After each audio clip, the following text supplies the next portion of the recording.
Hello everyone, I welcome all of you in this session. This is the day 2 of our physics revision crash course. Yesterday I have completed gravitation, and if you haven't watched that video yet, then please check description right now. You will find the link of that video there. And if you are new on this channel, then I am Ayush and I am a medical student, and please consider subscribing of this channel. So let's start the today's session.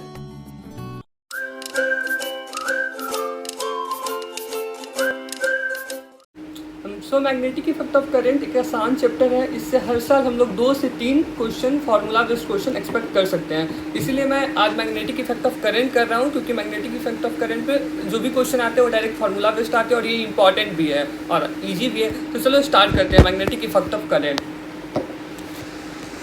सो देखो, magnetic effect of current करने से पहले मैं एक चीज़ बताना चाहता हूँ कि इस चैप्टर में हम लोग को करना क्या है।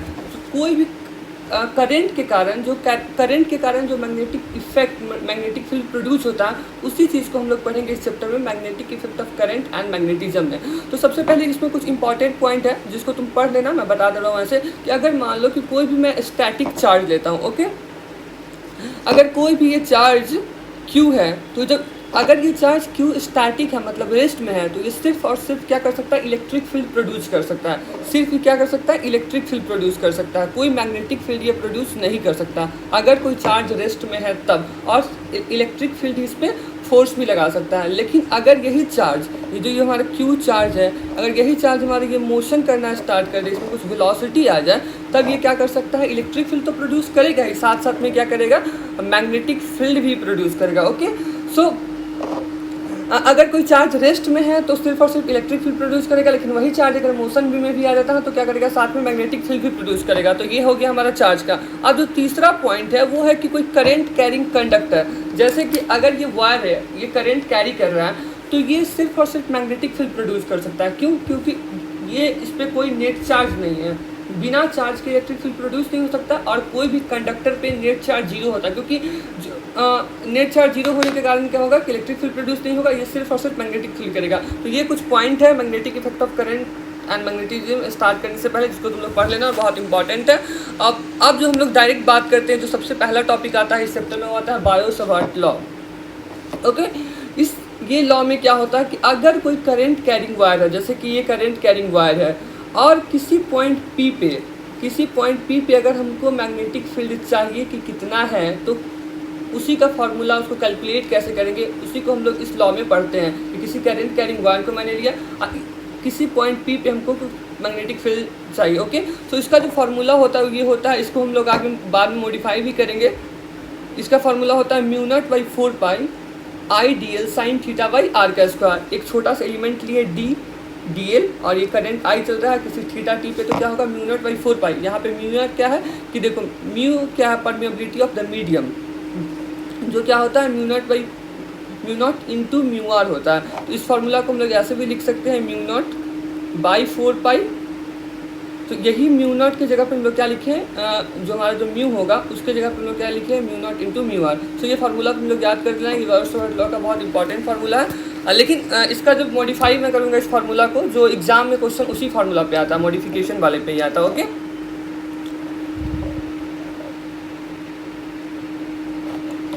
तो ये हमारा हो गया बायो-सावर्ट लॉ। और ये जो μ0 का जो वैल्यू होता है, ये तुम आगे जितने भी न्यूमेरिकल सॉल्व करोगे सब में तुम्हारा ये काम आएगा। ये μ0 का वैल्यू है 4π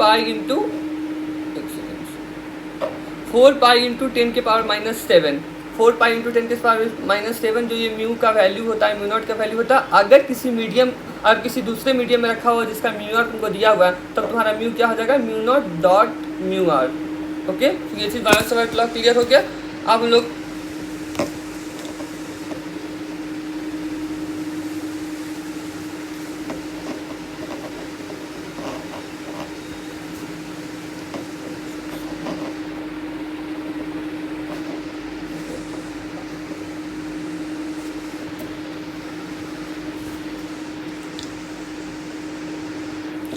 अब जो यहाँ से इम्पॉर्टेंट पार्ट इस चैप्टर का स्टार्ट होता है, ये है कि अगर कोई स्ट्रेट वायर, जो पढ़ रहे थे बायो-सावर्ट लॉ में, उसी का ये मॉडिफिकेशन फार्मूला क्या है कि अगर कोई स्ट्रेट वायर हम लोग ले रहे हैं, कोई कंडक्टर ले रहे हैं, तो magnetic induction due to the current carrying straight wire, कि करंट कैरिंग अगर कोई स्ट्रेट वायर है तो उसके वजह से क्या होगा, मैग्नेटिक इंडक्शन, इस चीज़ को हम लोग को पढ़ना है। तो मान लो कि ये क्या है, हमारा करंट कैरिंग वायर है, ओके, करंट कैरिंग वायर है, और इसी से कोई पॉइंट पी पे हमको निकालना है मैग्नेटिक इंडक्शन। तो हम लोग कैसे फाइंड आउट करेंगे, तो जिस पॉइंट पे निकालना है, तो ये जो वायर है हमारा कंडक्टर है, उससे हम लोग लाइन ड्रॉ करेंगे, परपेंडिकुलर लाइन ड्रॉ करेंगे। तो यहाँ पे पॉइंट पी है, यहाँ पे दिख रहा होगा, ये जो पॉइंट पी है हमारा क्या है, परपेंडिकुलर पॉइंट पी है।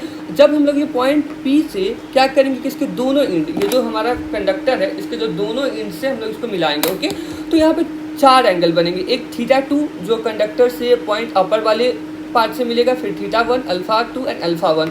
सो जो हमारा जो मैग्नेटिक फील्ड का फार्मूला होगा कि क्या होगा, वो दो तरह से बनेंगे, B = μ0I/4πr, where R is the क्या, distance of the current carrying wire from that point, okay. So mu not का वैल्यू क्या होता है, 4 पाई × 10⁻⁷, I जो करंट होगा, सो 4 पाई I cos θ1 + cos θ2।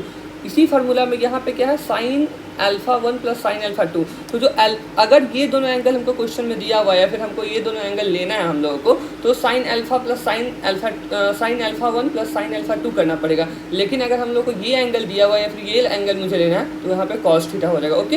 अब इसी फार्मूला को हम लोग क्या, मतलब कुछ इंपॉर्टेंट केसेस है। अगर मान लो कि जो वायर हमारा बहुत लंबा हो गया, इन्फिनिटी हो गया, ओके, इन्फिनिटली लॉन्ग वायर हो गया, ओके। तो जो ये एंगल हमारा पहले जो कुछ α2 बन रहा था, अब ये अगर बहुत लंबा है तो ये क्या, ये एंगल मतलब बहुत लंबा है तो ये ऑलमोस्ट क्या, या 0 के आसपास के एंगल हो, क्योंकि अगर बहुत लंबा है तो कुछ एंगल ही नहीं बन पाएगा ना। यहाँ पे देखो, अगर ये इनफाइनाइट अगर हम लोग केस देख रहे हैं कि θ1 और θ2 मान लो कि 0 के आसपास हो जाए, ओके। तो ये हमारा क्या फार्मूला बनेगा, B = μ0I/2πr।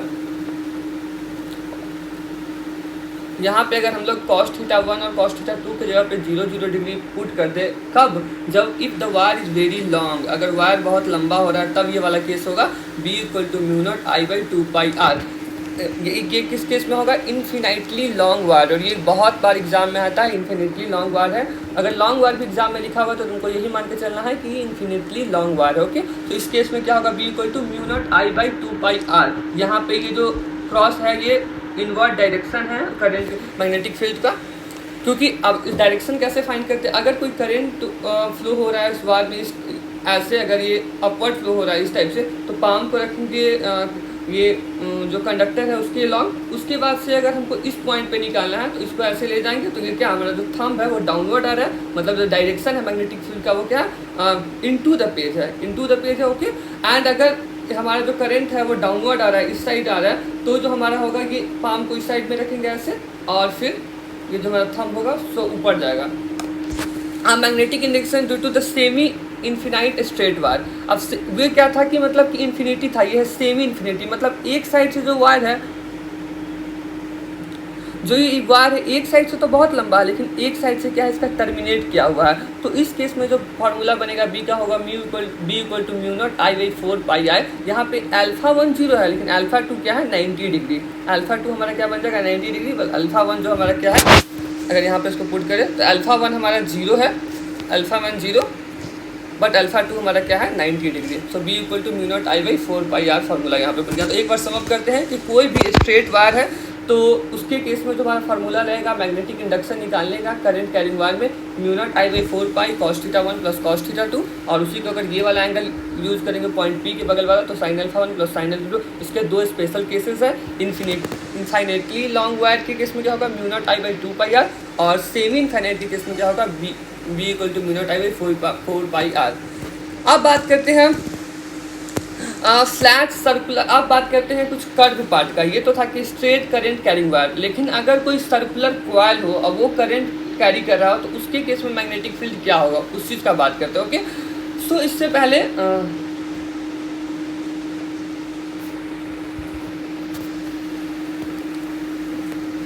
पहले हम लोग एक चीज़ देखते हैं कि फ्लैट सर्कुलर आर्क के केस में मैग्नेटिक इंडक्शन का फार्मूला क्या होगा। अगर ये वाला हमें याद रहेगा और थीटा चेंज करते करते तो कोई भी सर्कुलर आर्क दिया हो तो उस केस में हम लोग निकाल सकते हैं मैग्नेटिक इंडक्शन का वैल्यू, ओके। सो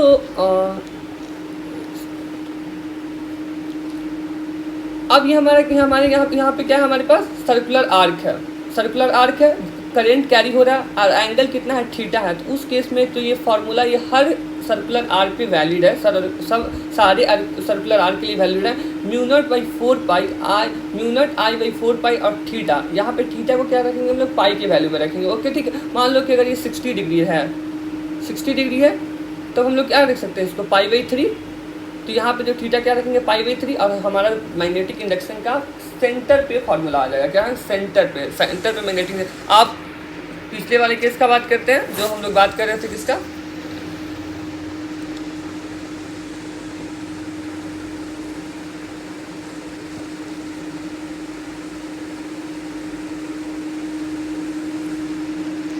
तो इस केस में अगर हमको निकालना है हम लोग को magnetic field due to at the flat circular coil carrying a current, तो फिर से वही फार्मूला लगाएंगे, mu not by 4 pi r, mu not I by mu not I theta, तो क्या फार्मूला था बी का, mu not I theta by 4r, ये हमारा फार्मूला था, mu not I theta by 4 pi. आप ये क्योंकि एक कंप्लीट सर्कल है तो थीटा क्या होगा, 360, तो 360 को क्या लिख सकते हैं, 2 पाई, तो अगर यहाँ पे मैं पुट करता हूँ 2 पाई, 4 पाई आर था, और यहाँ पे अगर मैं थीटा के जगह पे 2 पाई पुट करता हूँ तो ये पाई से पाई कैंसिल, 2 से 2 कैंसिल, हमारा फार्मूला यहाँ पे क्या बन के आ जाएगा, b equal to mu not I by 2r। अब यहाँ पे इन क्या चीज़ है, ये नंबर ऑफ टर्न है, हमारा सर्कुलर कॉइल का टर्न कितना है, नंबर ऑफ टर्न, तो यही है कि अगर किसी फ्लैट सर्कुलर कॉइल के सेंटर पे हमें अगर पूछा जा रहा है कि मैग्नेटिक इंडक्शन कितना होगा, तो उसका फार्मूला होगा b equal to mu not N I by 2r।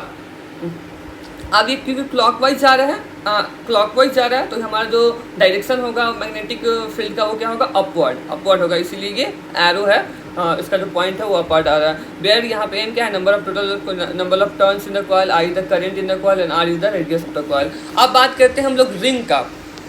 ये था हमारा क्या कि किसी सर्कुलर कॉइल पे क्या होगा, लेकिन कोई अगर रिंग है और रिंग से किसी पॉइंट एक्स पे दूर पे जाके पूछा जा रहा है कि मैग्नेटिक इंडक्शन क्या होगा, ये सारा फार्मूला क्या है कि कोई पहले बात की हम लोग स्ट्रेट करंट कैरिंग कंडक्टर का, फिर बात की कि सर्कुलर आर्क रहेगा तब क्या होगा, उसके बाद से एक जनरल सर्कुलर आर्क के लिए अब इसमें भी एक स्पेशल केस आ गया कि फ्लैट सर्कुलर कॉइल है तब क्या होगा। अब बात करें कि हम लोग अगर रिंग, कोई रिंग है जो करंट आई को कैरी कर रहा है जिसकी रेडियस आर है और किसी पॉइंट एक्स पे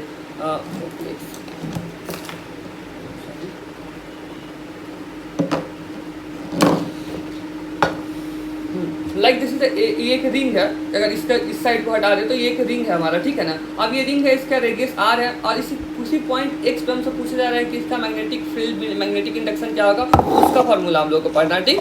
सो देखो यहाँ पे क्या है, mu not N I R square by 2 X square, where X is the distance of the point. ये जो हमारा अगर पॉइंट P है यहाँ पे, तो ये जो डिस्टेंस कितना होगा इसके सेंटर से, यही हमारा x होता है, ये रेडियस r है, n क्या है, नंबर ऑफ टर्न है, तो इसका फॉर्मूला क्या बन जाएगा, b equal to mu not N I R square by 2 X square plus R square का whole 3/2, X is the distance of point from the centre. अब इसके सेंटर पे क्या होगा कि स्पेशल केस फिर से, तो सेंटर के केस में क्या होगा, ये हमारा x 0 हो जाएगा, तो अगर मैं x 0 पुट करता हूँ तो हमारा क्या आ जाएगा सेंटर पे, b equal to mu not N I by 2r। और मैक्सिमम होता है कि जो कोई भी रिंग का जो मैग्नेटिक फील्ड मैक्सिमम कहाँ होगा, उसके सेंटर पे होगा, उसकी वैल्यू क्या होगी, mu naught N I by 2r। जो फार्मूला है हमारे पास उसी में x का वैल्यू 0 पुट कर देंगे तो ये आ जाएगा और ये मैक्सिमम होता है, तो इसका ग्राफ इस टाइप का बनता है। वो इतना इंपॉर्टेंट नहीं इसलिए मैं उसको छोड़ दे रहा हूँ।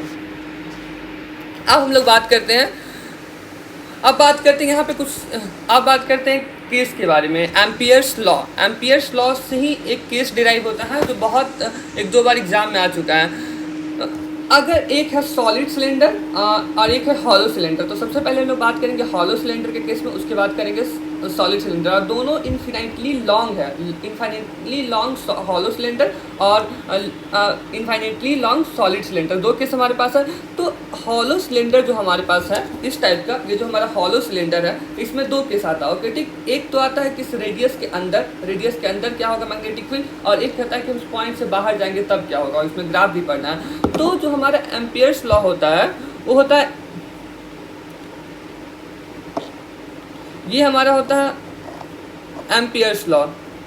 एम्पियर्स लॉ क्या होता है कि कोई भी अगर हमारे पास इंटीग्रल जो हमारे पास कोई भी सरफेस है उसके अंदर कोई कितना करंट इंक्लूज हो रहा है, मतलब मैग्नेटिक फील्ड इस पॉइंट पे क्या होगा, वो होगा म्यू नॉट टाइम कितना करंट उस के अंदर इनक्लोज हो रहा है। तो जो हमारा हॉलो स्फीयर है, हॉलो स्फीयर के अंदर तो कोई करंट इनक्लोज नहीं होता है, ये इसके अंदर कोई करंट नहीं है, तो इसके इनसाइड में क्या होगा, हमारा मैग्नेटिक फील्ड जीरो होगा।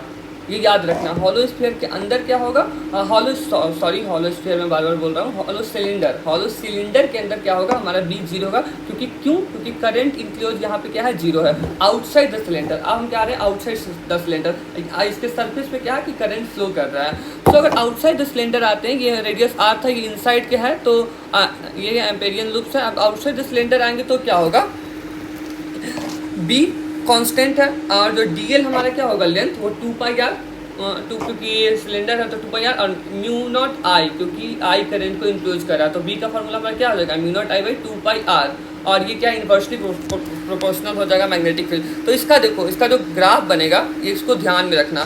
तो क्योंकि ये सेंटर तक तो जीरो था, मतलब सरफेस तक तो ये जीरो था, सेंटर से अगर स्टार्ट करते हैं तो जब तक रेडियस पे रीच नहीं करता है तब तक ये क्या है, डॉट डॉट लाइन है, ये जीरो है, म्यू नॉट आई बाई 2। अब यहाँ पे जैसे ही ये सरफेस पे आया, सरफेस पे आते ही क्या हो गया, mu not I by 2πr हो गया। अब जैसे ही ये सरफेस से दूर जाएगा, क्योंकि ये इन्वर्सली प्रोपोर्शनल है, तो क्या होगा, mu not I by 2πr formula बन जाएगा कि क्योंकि ये इन्वर्सली प्रोपोर्शनल है तो ये घटना स्टार्ट हो जाएगा। तो क्या इस चीज़ में था कि दो केस है हमारे पास, एम्पियर्स लॉ का दो स्पेशल केस है। पहला केस जो होता है वो है हमारा हॉलो सिलेंडर, दूसरा केस है क्या, सॉलिड सिलेंडर, और दोनों ही बहुत लंबा है, मतलब इनफाइनेटली हॉलो सिलेंडर, ठीक है। तो इनसाइड द हॉलो सिलेंडर क्या होता है, हमारा मैग्नेटिक फील्ड जीरो, क्योंकि आई इंक्लूज क्या है, जीरो है। लेकिन आउटसाइड जब जाते हैं सिलेंडर के, क्योंकि इसके सरफेस पे करंट फ्लो कर रहा है, तो आउटसाइड क्या होगा, जनरल फॉर्मूला जो स्ट्रेट वायर में, लॉन्ग स्ट्रेट वायर में यूज करते हैं, B equal to mu not I by 2πr।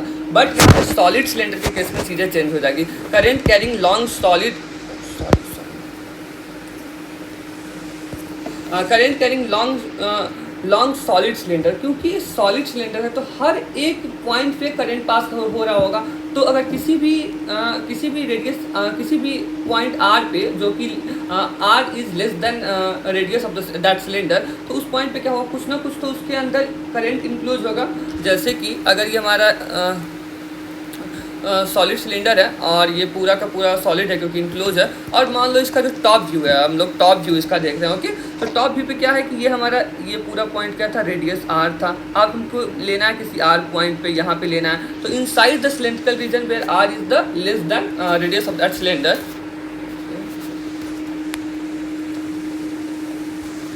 सो हमारा बी 2πr जो क्या होगा, आई बाई 4π, इसका जो करंट डेंसिटी निकालने वो पर यूनिट एरिया कितना करंट पास हो रहा है वो निकालिए। अब उसको पाई आर इसका स्क्वायर। तो जनरल जो फाइनली फार्मूला जो हमारे पास आएगा वो बी का क्या होगा, mu not I R by 2πr square. ये क्या है, इनसाइड द सिलेंडर। ये जो हमारे पास फार्मूला आया है वो क्या है हमारे पास, इनसाइड द सिलेंडर का है कि B equal to inside the cylinder mu not I R by 2πr square, and और आउटसाइड सिलेंडर का क्या होगा, वही फार्मूला जो mu not I by 2πr, where R is the radius of the cylinder, I is the current carrying current given to that cylinder.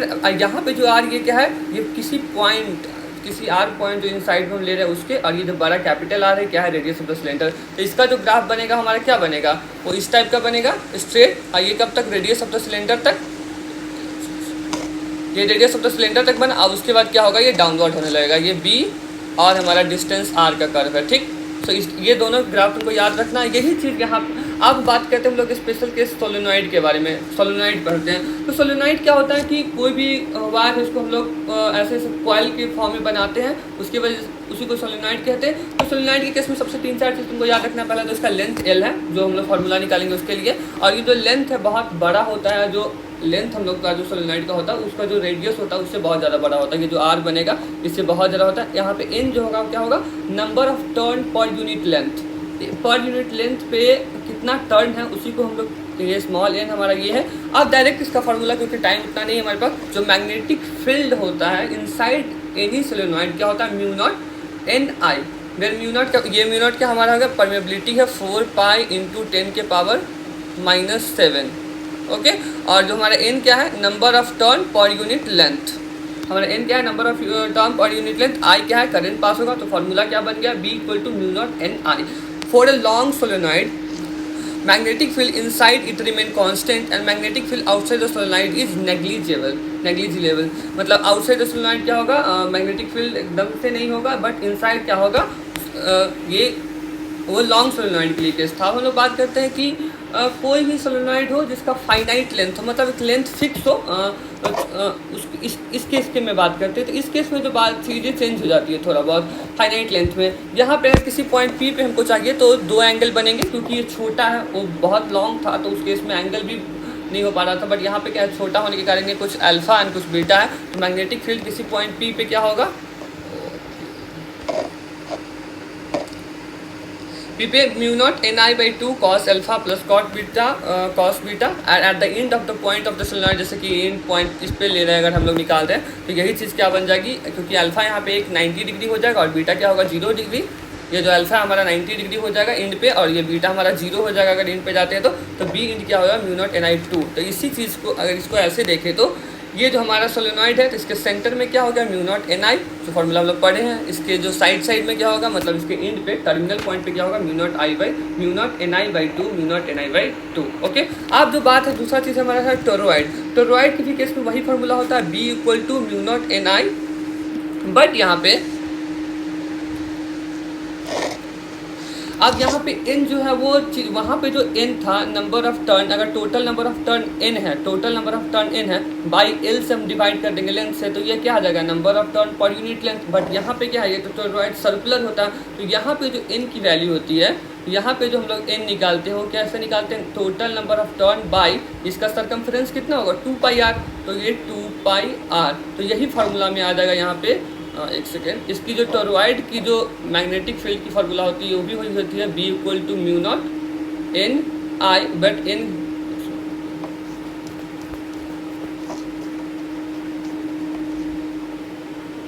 B equal to toroid के लिए mu not N I, but यहाँ पे जो ये N है वो क्या होगा, total number of turn by 2πr, तो ये फार्मूला क्या बन जाएगा mu not N I by 2πr। Okay, ये सारी नोट्स तुमको मिल जाएगी प्रॉपर टेलीग्राम पे, वहाँ से ले लेना। यहाँ पे स्पेस नहीं होने के कारण थोड़ा सा। अब बात करते हैं ये सब चीज़ समझ के, तो एक बार सब कुछ सम अप करेंगे। तो ये है कि सबसे पहले हम लोगों ने पढ़ा बायो-सावर्ट लॉ कि किसी करंट कैरिंग वायर से पे किसी पॉइंट पी पे क्या होता है, उसी का एक केस देखा कि लेंथ फिक्स है तब क्या होगा जनरल फार्मूला। फिर उसमें दो स्पेशल केस, इनफाइनाइटली के लिए B equal to mu not I by 2πr, same infinity के लिए B equal to mu not I by 4πr। Okay, उसके बाद से पढ़े थे सर्कुलर आर्क के लिए, फिर देखा कि सर्कुलर कॉइल रहेगा उस केस में क्या होगा, रिंग में क्या होगा, सोलेनॉइड का क्या होगा, हॉलो सिलेंडर, सॉलिड सिलेंडर। अब बात करते हैं magnetic force on moving charge. अगर कोई चार्ज मैग्नेटिक फील्ड, मान लो कि ये स्पेस है पूरा इसमें मैग्नेटिक फील्ड है और इसमें किसी चार्ज को हम लोगों ने पुट कर दिया, ठीक है ना, और चार्ज v वेलोसिटी से मूव कर रहा है, तो उस पर क्या होगा कि कोई मैग्नेटिक फोर्स लगेगा, उस चार्ज जो है वो चार्ज जो है मैग्नेटिक फोर्स को एक्सपीरियंस करेगा। ओके, तो उसका फार्मूला क्या होता है, if a charge placed if a charge particle moving inside the magnetic field region then magnetic force on it, तो उसमें मैग्नेटिक फोर्स क्या होगा, F equal to Q V cross B, where Q with sign F is perpendicular to both V and B. देखो क्या होगा कि जो force उस पर लगेंगी वो क्यू वी क्रॉस बी। अब देखो क्या होता है वी क्रॉस बी, हम डायरेक्शन इससे निकाल सकते हैं। यहाँ पे वेक्टर प्रोडक्ट अगर करते हैं वी के लॉन्ग हाथ रखते हैं और बी के लॉन्ग क्रॉस करते हैं, तो आप वी क्रॉस बी को क्या लिख सकते हैं, वी साइन थीटा। तो क्यू विथ साइन, क्यू को साइन के साथ रखते हैं और यहाँ पे फोर्स जो हमारा होगा परपेंडिकुलर होगा वी एंड वी दोनों के, वेलोसिटी एंड मैग्नेटिक फील्ड दोनों के ये होगा परपेंडिकुलर होगा, क्योंकि डायरेक्शन ही निकालेंगे तो वी क्रॉस बी करेंगे तो ऑब्वियसली जो हमारा फोर्स आएगा, फोर्स का डायरेक्शन आएगा वो वी और बी दोनों के क्या होगा, परपेंडिकुलर होगा। इसीलिए क्या होता है कि पावर जब भी हम निकालेंगे ये डॉट प्रोडक्ट करेंगे तो ये जीरो हो जाएगा। तो इसीलिए यहाँ पे है कि मैग्नेटिक फील्ड जो मैग्नेटिक फील्ड कभी भी हमारा क्या करता है, मैग्नेटिक सिर्फ और सिर्फ मैग्नीट्यूड, मतलब कभी भी मैग्नीट्यूड को चेंज नहीं कर सकता, ये सिर्फ और सिर्फ क्या करता है, हमारा डायरेक्शन चेंज करता है। तो ये है कि अगर चार्ज क्यू को हम लोग मैग्नेटिक फील्ड बी में रखते हैं तो हमारा जो फोर्स लगेगा वो क्या लगेगा, F equal to Q V cross B लगेगा, और जो हमारा वी फोर्स होगा वी और बी दोनों के क्या होगा, परपेंडिकुलर होगा। अब इसी में कुछ केस देखते हैं कि देखो जैसे डिफरेंट अलग अलग केसेस है। जैसे मान लो कि अगर वेलोसिटी जो है चार्ज को हम लोग मैग्नेटिक फील्ड का डायरेक्शन अगर ये है, ये हमारा मैग्नेटिक फील्ड का डायरेक्शन है अगर इस साइड से, और हम लोग चार्ज को भी इसी डायरेक्शन में मूव करा रहे हैं, तो क्या होगा, एंगल कितना बना इन दोनों के बीच में, या तो 0 नहीं तो 180। अगर इसको इधर भी मूव करते अगर अपोजिट में तो 180। अगर एंगल वेलोसिटी और मैग्नेटिक फील्ड में, चार्ज के वेलोसिटी और मैग्नेटिक फील्ड में 0 डिग्री और 180 डिग्री हो रहा है, तो यहाँ हमारे पास फोर्स क्या होगा, 0 होगा। Particle will move on straight line with constant velocity, force क्या होगा, 0। लेकिन वहीं पे अगर वेलोसिटी मैग्नेटिक फील्ड के परपेंडिकुलर है, जैसे कि वेलोसिटी का डायरेक्शन इधर है और जो हमारा जो मैग्नेटिक फील्ड है क्या है, इनवर्ड है, मतलब परपेंडिकुलर है, 90 डिग्री हो रहा है, तो वहाँ पे क्या होगा, F is all therefore particle will move on circular path and the required circular path पे मूव करेगा। और यहाँ पे फोर्स क्या लगेगा, क्या डायरेक्शन में बताया था कि फोर्स के अलॉन्ग क्या रखो, अपने पाम को रखो, और जो मैग्नेटिक फील्ड का डायरेक्शन के अलॉन्ग इसको मूव करो, तो ये क्या हो गया, इनवर्ड। तो ये जो वो फोर्स जो हमारा लगेगा वो ऐसे लगा, ओके, ये हमारा फोर्स हो गया, ये इनसाइड लगेगा। अब इसी में कुछ इंपॉर्टेंट चीज़ है कि रेडियस का फार्मूला बहुत बहुत बहुत इंपॉर्टेंट है, ये इसको एकदम से याद रखना है, रेडियस के फार्मूला और टाइम पीरियड जो आगे मैं बताऊंगा। इस इवन ये तीनों इंपॉर्टेंट है, इसी का जो डेरिवेशन है तीनों बहुत इंपॉर्टेंट है। फोर्स हमारा क्या लग रहा है, Q V cross B Q V V, और सेंट्रीपिटल फोर्स का फार्मूला क्या होता है, mv²/r। तो यहीं से अगर मैं V से VA चला गया और यहाँ से R निकालेंगे तो क्या होगा, mv/qb। तो अगर कोई charge Q B magnetic field में अगर वेलोसिटी V से मूव कर रहा है, तो उसमें जो रेडियस क्या होगा, उसका रेडियस का फार्मूला होगा R = mv/qb। रेडियस क्या होगा, mv/qb, ये बहुत याद रखना है इसका रेडियस का फार्मूला। अब mv/q को हम लोग कैसे मॉडिफाई कर सकते हैं, mv मोमेंटम, p को क्या लिख सकते हैं, √2m काइनेटिक एनर्जी। तो ये फार्मूला, तीन चीज़ हमको याद रखना है, radius = mass into velocity by charge into magnetic field. उसको हम लोग क्या लिख सकते हैं, p/qb, p/q को क्या लिख सकते हैं, 2√2mk/qb, where p is the unit, k is the p²। Kinetic energy का फार्मूला होता है ना p²/2m, तो हम लोग p को क्या लिख सकते हैं, 2mke, और उसका रूट हो जाएगा क्योंकि स्क्वायर है। तो अब टाइम पीरियड कितना होगा, तो टाइम पीरियड का जो फार्मूला होता है हमारे पास मैग्नेटिक फील्ड का होता है, t = 2πm/qb, 2πm/qb। 2πm/q कहाँ से है, 2πr/v, 2πr/v की जगह r की जगह पे mv/qb पुट के v से v कट गया, 2πm/qb। ये हमारा है टाइम पीरियड का फार्मूला। अगर कोई भी चार्ज q मूव कर रहा है किसी सर्कुलर पाथ में, तो टाइम पीरियड इसका यही होगा। इसको हम लोग मॉडिफाई भी ओमेगा = qb/, और टाइम पीरियड कभी इंडिपेंडेंट होता है स्पीड में, यहाँ पे कहीं भी v है नहीं, तो टाइम पीरियड v पे डिपेंड नहीं करेगा। तो रेडियस का फार्मूला जान के टाइम पीरियड का हो सकता है ऐसे क्वेश्चन एग्जाम में, कैसे क्वेश्चन आएगा, एग्जाम में ऐसे क्वेश्चन आएगा कि कोई एक अल्फा पार्टिकल है, एक प्रोटोन है, दोनों क्या कर रहा है, मूव कर रहा है किसी रेडियस r में, तो दोनों का r1 r2 का वैल्यू निकालो, मतलब रेशियो निकालो। तो यही है, मास तुमको पता होगा, अल्फा पार्टिकल का, प्रोटोन का मास पता होगा, चार्ज पता होगा, सेम मैग्नेटिक फील्ड वो लोग देंगे, या फिर मैग्नेटिक फील्ड का भी कुछ रेशियो दे देंगे, और तुम उसकी वैल्यू पुट करके उसका आंसर निकाल लेना। अगर मान लो कि ये तो था हमारा 0 डिग्री और 180 डिग्री होगा, तो पार्टिकल क्या करेगा, स्ट्रेट लाइन पे मूव करेगा। 90 डिग्री होगा तो सर्कुलर पाथ में मूव करेगा। लेकिन अगर ना ही 0 हो, ना ही 90 हो, ना ही 180 हो, तब क्या होगा, एक हेलिकल पाथ बनाएगा। उस केस में क्या करता है, एक हेलिक्स बनाता है, और ये हेलिक्स बनाता है तो उसमें कुछ पिच होगा इसका, और रेडियस भी होगा। तो कोई वेलोसिटी अगर v है इसका थीटा, तो v cos थीटा जो कि v पैरेलल है मैग्नेटिक फील्ड से, और v sin थीटा जो v परपेंडिकुलर है। तो इस केस में क्या करते हैं, जो रेडियस हम लोग हेलिक्स का निकालेंगे, तो रेडियस में mv/qb में क्या, जो v जो होता है v परपेंडिकुलर पुट करते हैं, तो mv sin थीटा/qb, v perpendicular, r mv में जो ये हमारा क्या होगा, ये हमारा v परपेंडिकुलर होता है। अब इसमें है पिच ऑफ द हेलिक्स, कि पिच कैसे निकालेंगे, वो तो था कि रेडियस, अब पिच ऐसे ऐसे हेलिक्स हो रहा है तो इसका कुछ पिच भी होगा। पिच निकालने का फॉर्मूला क्या होता है, time period 2πm/qb into v parallel v cos theta. तो इस पिच का फॉर्मूला क्या हो जाएगा, 2πm v cos थीटा। अब एक क्वेश्चन देखते हैं, इस क्वेश्चन से हमारी सारी कॉन्सेप्ट क्लियर हो जाएगी। A positively charged particle is given velocity v inside a uniform magnetic field b = -10k और find out the possible path of the particle for given velocity. अब वेलोसिटी क्या है हमारा, 10j कैप है, और magnetic field क्या है, 10k cap है। तो j कैप और k कैप में एंगल कितना होगा, 90 डिग्री। 90 डिग्री पे क्या होता है हम लोग, सर्कुलर पाथ, तो सर्कुलर पाथ ये फॉलो करेगा। अब वेलोसिटी का फॉर्मूला देखो, ये क्या है, 2k कैप, ये क्या है, -10k कैप, मतलब क्या, 180 डिग्री। ये भी k है, ये भी k है, बट साइन डिफरेंट है, तो थीटा 180 डिग्री। तो क्या हमारा होगा, स्ट्रेट लाइन में। ये सब सारी केस याद रखना है। अब v क्या है, 2ij कैप और 4j कैप।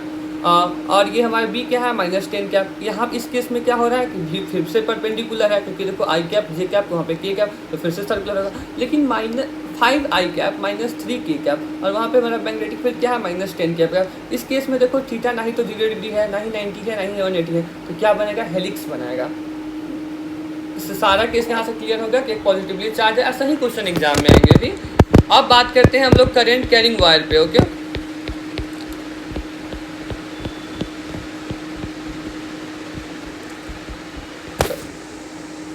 अब कोई वायर है, अब पहला सबसे पहले तुमने निकाले कि किसी चार्ज की वजह से क्या फोर्स होगा। अब है कि अगर कोई चार्ज कोई मूव, पहले के अभी जस्ट क्या कंप्लीट किए कि कोई चार्ज मैग्नेटिक फील्ड बी में मूव कर रहा है तो उस पर क्या फोर्स लगेगा। लेकिन आप ये बात करें कि कोई कंडक्टर है कोई हमारा, इसको मैग्नेटिक फील्ड में डालें जो आई करंट को कैरी कर रहा है, इसकी लेंथ एल है, तो इस पर क्या इसका क्या फोर्स होगा। तो उसका फोर्स का फॉर्मूला क्या होगा, F I dot L cross B. फिर सारे कॉन्सेप्ट फिर से वही कि जो फोर्स हो किसी करंट कैरिंग कंडक्टर पे लगेगा वो क्या होगा, I dot L cross B, where I is the current in the conductor, straight conductor, L is the length of the conductor. यहाँ पे आई क्या है, करंट है, एल लेंथ ऑफ कंडक्टर है, उसके बाद से B magnetic induction in general formula, general force F equal to I dot L cross B. क्योंकि छोटा के लिए ले रहे हैं इसलिए डीएल और इंटीग्रेशन करेंगे तो ये पूरा आ जाएगा, कंप्लीट हो जाएगा। अब इसका आगे हम लोग केस भी देखेंगे, magnetic interaction force between two parallel long straight wire. This is also very very very important, बहुत बार पूछा जाता है। एक सेकेंड,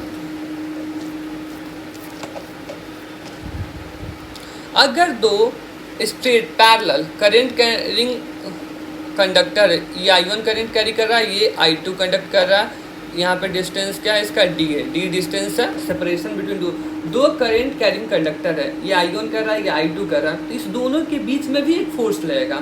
अगर दोनों सेम डायरेक्शन में करंट को कैरी कर रहे हैं तो क्या होगा, अट्रैक्टिव, अपोजिट हो जाता है, same charge repel, opposite charge attract, but यहाँ पे क्या है, opposite, same direction attract, opposite direction repel. So दो करंट कैरिंग वायर है I1 I2 और सेपरेशन उन लोगों का D है, तो उन दोनों के बीच में when two long straight linear current are parallel and carrying a current in each, they magnetically interact with each other, one experience of force, this force is of repulsion and attraction. If current are anti parallel तो क्या होगा, repulsion होगा, और क्या होगा, parallel, then it attraction. और इसका formula क्या होता है, फोर्स पर यूनिट लेंथ। फोर्स पर यूनिट लेंथ क्या होगा, दो फोर्स जो जनरली लगेगा दोनों वायर के बीच में वो फोर्स लगता है μ0/2 I1 I2 वेयर आर, यहाँ पे D पुश कर सकते हैं आर की जगह पे, आर या D सब कुछ सेम ही है। तो अब फोर्स पर यूनिट लेंथ निकालना है तो कैसे, ये फोर्स पर यूनिट लेंथ है, लेकिन डायरेक्ट अगर हमें फोर्स निकालना तो क्या होगा, ये फोर्स पर यूनिट लेंथ का फॉर्मूला है, तो फोर्स का फॉर्मूला क्या हो जाएगा, μ0 2π I1 I2 r/l। Okay, force पर यूनिट लेंथ है, ये F/L का फॉर्मूला दिया रखा है, तो सिर्फ डायरेक्ट F निकालना होगा तो क्या होगा, जो L है तो इधर आ जाएगा, तो फोर्स पर R is the perpendicular distance between two parallel conductor. Okay,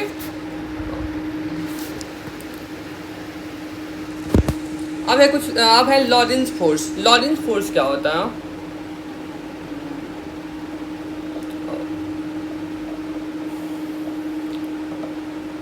ये एक स्पेस है, यहाँ पे मैग्नेटिक फील्ड भी है, यहाँ पे इलेक्ट्रिक फील्ड भी है। आप किसी चार्ज को डालें तो इस चार्ज पे एक तो इलेक्ट्रिक फील्ड का इलेक्ट्रिक फोर्स तो लगेगा ही, इलेक्ट्रोस्टैटिक फोर्स वो क्या लगेगा, Q इंटू इलेक्ट्रिक फील्ड, और यहाँ पे मैग्नेटिक फील्ड भी है, इसके कारण क्या होगा, एक मैग्नेटिक फोर्स भी लगेगा। तो यहाँ पे इस चार्ज पे दोनों तरह का फोर्स लगेगा, इसी को कहते हैं Lorentz force. If a charge particle enter into a space where electric and magnetic field both exist, then the electromagnetic force on the charge is given as F equal to Q E plus V cross B। ये कैसे इसको अगर इसको decompose करें तो क्या होगा, Q E क्या है, इलेक्ट्रोस्टैटिक फोर्स है, और हमारा मैग्नेटिक फील्ड क्या होता था, Q V क्रॉस B, तो यही है Q E plus Q, this is the Lorentz force. यही है, अगर कोई ऐसा स्पेस जहाँ पे इलेक्ट्रिक फील्ड भी हो एंड मैग्नेटिक फील्ड भी हो, वैसे स्पेस में अगर किसी चार्ज को हम लोग ले जाएंगे तब क्या होगा कि दोनों फोर्स लगेगा, उसी को हम लोग कहते हैं लॉरेंज फोर्स।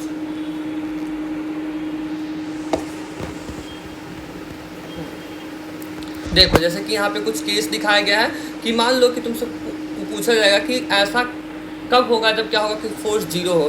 फोर्स जीरो कब होगा, जब Q E plus V cross B भी हमारा जीरो हो। उसको जीरो करवाने के लिए हम लोग कैसे, किस डायरेक्शन में मैग्नेटिक फील्ड को लगाएंगे, तो कुछ केस देखते हैं। अगर ये चार्ज Q है ये वेलोसिटी v से इधर मूव कर रहा है, ठीक है। और इस पे क्या है, जो मैग्नेटिक फील्ड है वो इनसाइड द पेज है, तो हम इसका डायरेक्शन कैसे निकालेंगे, ऐसे पुट किए और फिर ऐसे, तो ये अपवर्ड में है, तो हमारा जो मैग्नेटिक फोर्स है क्या अपवर्ड में है। क्योंकि हमको फोर्स जीरो करना है तो हम इलेक्ट्रिक फील्ड को इसके जस्ट अपोजिट लगाएंगे। तो अगर हम लोग इलेक्ट्रिक फील्ड का डायरेक्शन इस साइड करते हैं तो हमारा एफ भी जीरो होगा, तो एफ बी हमारा डाउनवर्ड होगा, तो एफ बी क्या होगा, ये क्या कर लेगा, न्यूट्रलाइज कर देगा इस एफ बी को। ये हमारा क्या था, मैग्नेटिक फील्ड का था, ये हमारा इलेक्ट्रोस्टैटिक फील्ड का था, एफ ई है सॉरी। तो एफ ई हमारा क्या कर देगा, एफ ई को न्यूट्रलाइज कर देगा और नेट फोर्स जो हमारा आ जाएगा वो जीरो हो जाएगा। नेट फोर्स हमारा जीरो होगा, और कब होगा, जब इलेक्ट्रिक फील्ड हमारा माइनस बी क्रॉस बी के बराबर होगा, तब उस केस में होगा। जैसे कि अब एक दूसरा केस 2 भी है, यहाँ पे क्या वेलोसिटी इधर है, फिर से magnetic field inside the page, तो इसका डायरेक्शन क्या है, बी क्रॉस बी, तो हमारा ये आ गया बी क्रॉस बी इधर। और अब हम लोग इलेक्ट्रिक फील्ड को किस डायरेक्शन में लगाएंगे, opposite to this B cross B, तब हमारा क्या होगा, फोर्स जीरो होगा। तो ये 2 केस था, ऐसे ही तुम कर सकते हो। हाँ, वो जो हम लोग वो जो उसमें केस करना था कि अगर कोई करंट कैरिंग वायर है जिसका लेंथ एल है, करंट आई कैरी कर रहा है, तो उसमें फोर्स क्या लगती थी, I dot L cross B, अभी जस्ट पढ़ा है ना, फोर्स क्या लगती थी, F equal to I dot L cross B force लगता था। अब मान लो कि अलग अलग केस है, जैसे कि हम लोग क्यू पे कितना किस टाइप का फोर्स लगेगा इसके लिए कर रहे थे ना, तो वैसे ही यहाँ पे भी अलग अलग केस है, डिफरेंट केसेस। अगर मान लो कि हमारा आई कैरी कर रहा है, इसकी लेंथ क्या है, इधर ही है, और ये क्या है, मैग्नेटिक फील्ड का डायरेक्शन है बी है, तो आई और एल देखो, आई और एल और जो हमारा लेंथ है और बी है क्या है, इस दोनों के बीच में एंगल क्या हुआ, जीरो हो गया, तो क्या होगा, फोर्स भी जीरो होगा। अब देखो ये एल है और ये वी है, करंट आई कैरी हो रहा है, तो यहाँ पे क्या है, थीटा एंगल है, थीटा। तो हम लोग क्या करेंगे, जब इसको अगर मान लो ये लेंथ है, इसका 2 कंपोनेंट लेते हैं, ओके। अब ये थीटा है, तो यहाँ पे क्या होगा, ये वाला पोर्शन इसका एल कॉस थीटा, और ये क्या होगा, L sine theta, perpendicular L sine theta आएगा ये।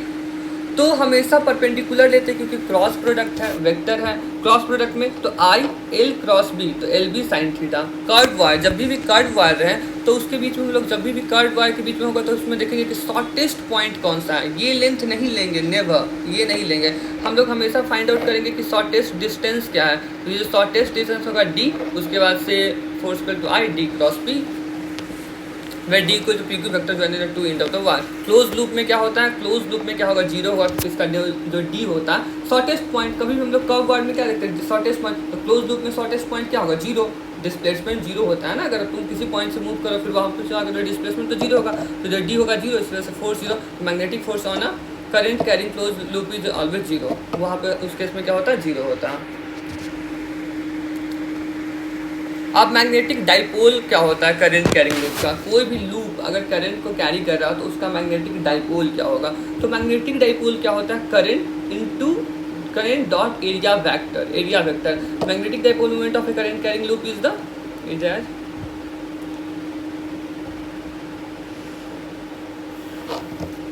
इधर I dot A where is the area vector of the loop, और इसकी जो होगी क्या, ampere metre square L square.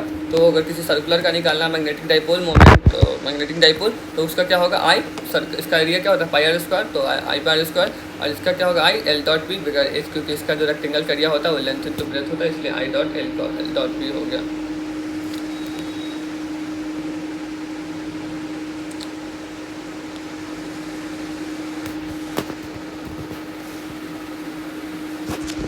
अब है ये जो टॉपिक है ये भी बहुत इंपॉर्टेंट है इस चैप्टर का, इसको एकदम से याद रखना, इसको तुम भूल नहीं सकते हो, इससे क्वेश्चन आता ही है। इंटरैक्शन बिटवीन, इसलिए मैं इसको हाईलाइट करके लिख रहा हूँ, interaction between the current carrying loop and magnetic field.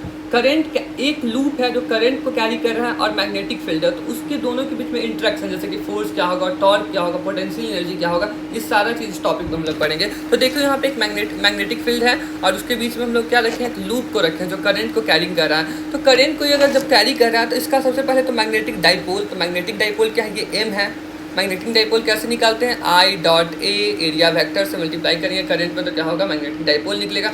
तो फोर्स हमेशा जीरो होगा। फोर्स, पहला चीज़ तो तुमको याद रखना है कि जब भी हम लोग किसी क्लोज लूप को, अभी 2 से 3 मिनट पहले पढ़े थे कि क्लोज लूप पे क्या होता है कि फोर्स जीरो होता है, क्योंकि उसका जो डी है वो जीरो है, इसलिए उसका फोर्स भी जीरो लगता है। टॉर्क क्या क्या फार्मूला होगा, एम क्रॉस बी। जब हम लोग मैग्नेटिक डाइपोल को से में क्रॉस प्रोडक्ट करेंगे मैग्नेटिक फील्ड का तो हमारा टॉर्क निकलेगा। पोटेंशियल एनर्जी क्या होगा माइनस एम डॉट बी। यहाँ पे क्या है डॉट प्रोडक्ट, यहाँ पे क्या है क्रॉस प्रोडक्ट, और नेगेटिव हमेशा लगा रहेगा पोटेंशियल। अब डिफरेंट ओरिएंटेशन में देखते हैं जो चीज़, ये तीनों चीज़ है, ये जो तीनों हम लोगों ने पढ़ा इसको डिफरेंट ओरिएंटेशन में अरेंज करके तब देखते हैं। जैसे कि देखो अगर करंट कैरिंग लूप है, ये करंट कैरिंग लूप है, अगर इसको हम लोग मैग्नेटिक फील्ड का भी डायरेक्शन, ये मैग्नेटिक फील्ड का डायरेक्शन मैं ऐसे दिखा रहा हूँ, तो क्या है थीटा जीरो। फोर्स तो ऐसे भी हर जगह जीरो हो रहा था, फोर्स तो हमारा ऐसे भी पहले ही पढ़ लिए कि फोर्स हमारा क्या है वो जीरो होगा। अब टॉर्क क्या होगा, टॉर्क भी जीरो क्योंकि थीटा जीरो, साइन थीटा क्या जीरो, एम क्रॉस बी ना, तो एम बी साइन थीटा तो जीरो। और यू पोटेंशियल एनर्जी क्या है minus M B cos theta, तो कॉस जीरो होने पे क्या कॉस जीरो 1 होता है, तो माइनस एम बी, तो ये क्या होगा स्टेबल इक्विलिब्रियम होगा। स्टेबल इक्विलिब्रियम क्यों, इक्विलिब्रियम तब होगा जब फोर्स और टॉर्क दोनों जीरो होगा। फोर्स और टॉर्क जीरो मतलब बॉडी जो है हमारा क्या है इक्विलिब्रियम में है। अब स्टेबल कब और अनस्टेबल कब, जब पोटेंशियल एनर्जी मिनिमम हो, मतलब अगर ऐसा स्टेट जहाँ पे पोटेंशियल एनर्जी उसका बहुत कम हो उस केस में क्या होगा स्टेबल इक्विलिब्रियम। जहाँ पे पोटेंशियल एनर्जी मैक्सिमम होगा वो क्या होगा अनस्टेबल इक्विलिब्रियम। किस केस में अनस्टेबल होगा, जब थीटा 180 डिग्री होगा। तो 180 पे भी क्या होगा फोर्स और टॉर्क दोनों, फोर्स तो always zero, force her case में जीरो, लेकिन टॉर्क क्या जहाँ थीटा जीरो पे और थीटा जीरो में और थीटा 180 में टॉर्क जीरो, यही दो केस है जहाँ पे इक्विलिब्रियम है बॉडी। लेकिन यहाँ पे क्या है potential energy maximum, because cos 180 क्या होता है -1 plus 1 M B unstable. 90 degree पे रखेंगे तो क्या टॉर्क तो थीटा जीरो, फोर्स तो zero but torque M B होगा क्योंकि साइन 90 = 1, तो यहाँ पे इक्विलिब्रियम नहीं होगा। आप बात करते हैं gyro magnetic ratio M/L। Gyro magnetic क्या है, it is the ratio of magnetic moment to the angular momentum of uniformly charge angular. Gyro magnetic ratio क्या है, magnetic moment by angular momentum of rotating charge body. अगर कोई charge body है जो rotate कर रहा है उसका magnetic moment by angular momentum क्या होता है M/L जाइरो मैग्नेटिक रेशियो होता है। कंसिडरिंग आप देखो